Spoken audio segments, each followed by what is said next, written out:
Okay, so I asked to go before Matt. I'm really not funny. I won't say anything funny to I just quickly wanted to say thank you to Mr. and Mrs. Garlowitz and Mr. and Mrs. Carter for throwing such an amazing weekend. We're all having a great time.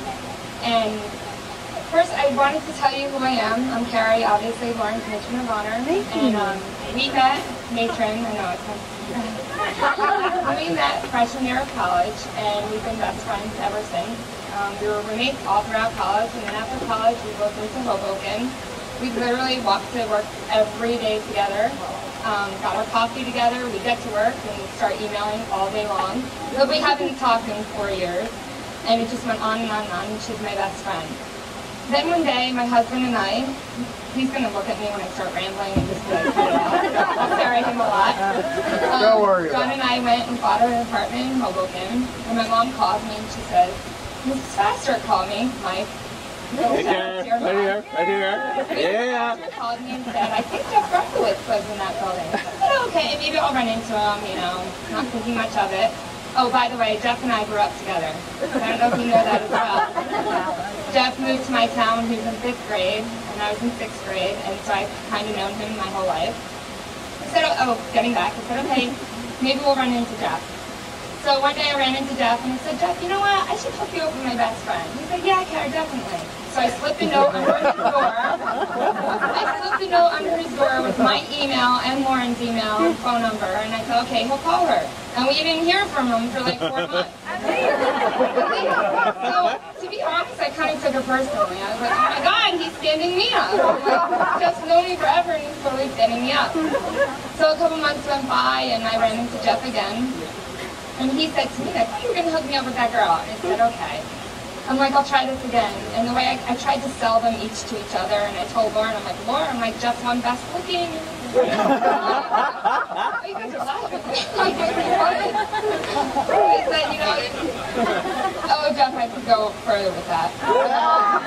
So I said, Lauren, he's one best looking, you know, yada, yada, yada. So they went out on a date, and Lauren asked me, please don't stop by the bar that night. Of course, I peeked in the windows, they didn't see me, and they don't know about that. And when I knew it was going to be it, and this was last, is when Lauren called me one day, and she said, you know, I have to say something. She goes, sometimes Jeff totally reminds me of you. And his action and the way he speaks, and I don't know whether it's Jeff and I were brought up very similar with our families or where we're from. Sometimes she's like, he's a real big dork, just like you.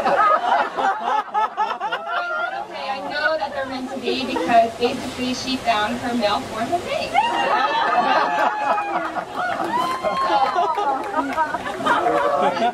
That's my new class. So this is my last thing. When Lauren and I graduated, she gave me a book to read before anybody else could read it. It was, what is that called when it's before it's published? A galley.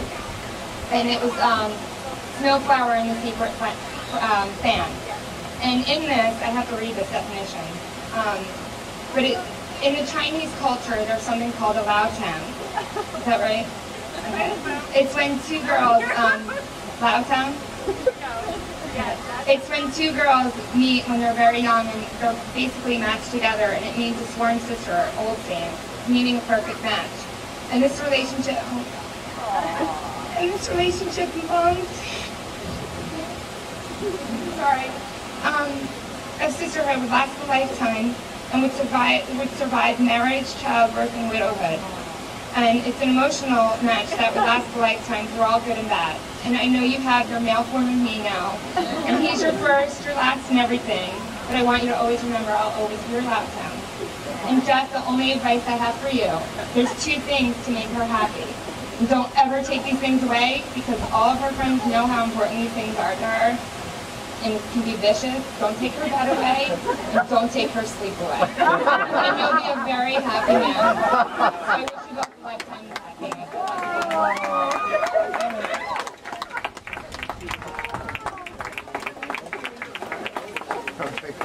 She was good. She was good.